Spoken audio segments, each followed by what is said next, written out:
Hello and welcome to this HBC Kids Talk. My name is Heather and it's great to be with you this morning. We are in the third week of our Advent series, thinking about how we can prepare for Jesus' coming at Christmas. And we've been looking at the 4 names that Isaiah gives to the coming King, to Jesus, in the book of Isaiah. And this week, it's Everlasting Father. And we've summarised it like this. Jesus shows us that God is our Father, the best kind of Father that there is. Now, before we think a little bit more about that, I have a 60-second challenge for you. And I need you to go around your house and find 5 objects.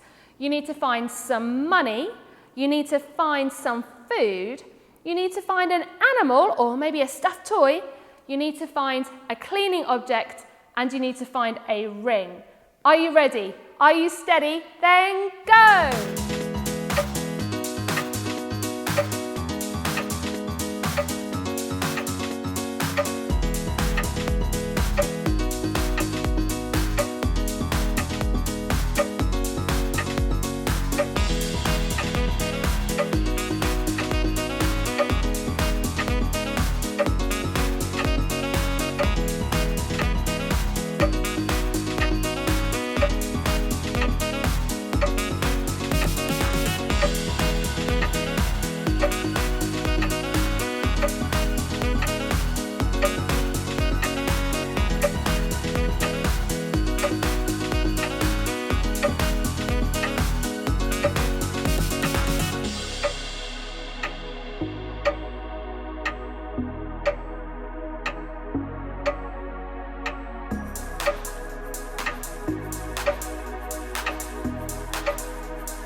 How did you get on? Did you manage to find all of your objects?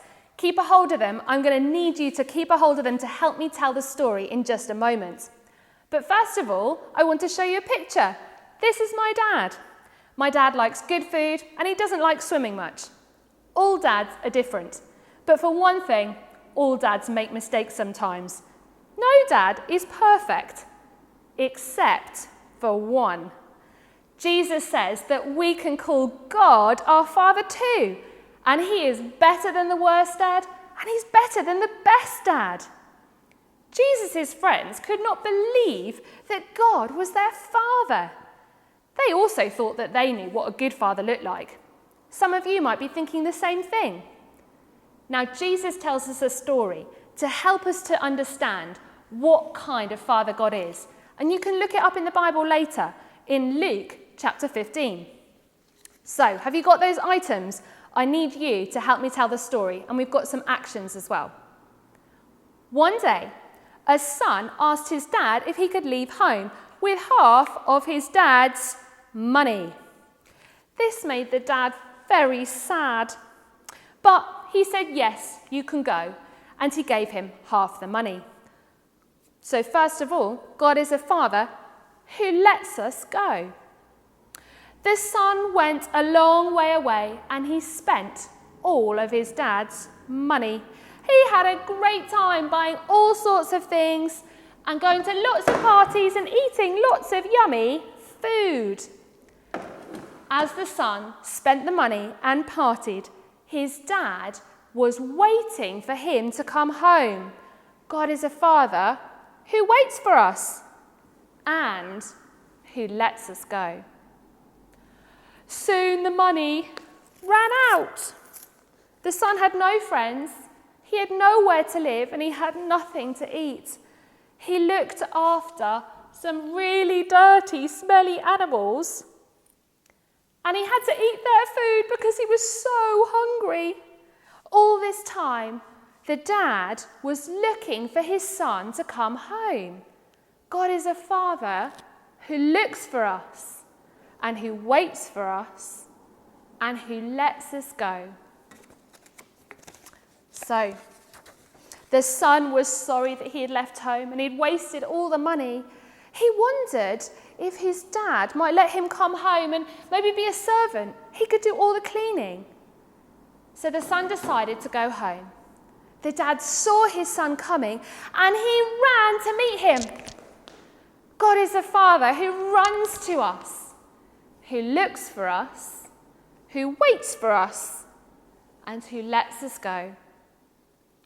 The dad gave his son a big hug. He was so happy to have him home.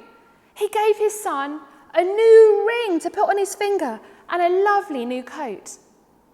God is a father who forgives us, who runs to us, who looks for us, who waits for us, and who lets us go. The dad organised a big party to celebrate his son coming home. God is a father who celebrates us when we come back to him, who forgives us, who looks for us, who runs to us, who waits for us, and who lets us go. Can you remember all those 6 things about the kind of father God is? Let's do them one more time. And as I do them, think about which one is most special to you about God being your father. So God is a father who celebrates us when we come back to him. God is a father who forgives us, who runs to us, who looks for us, who waits for us, and who lets us go.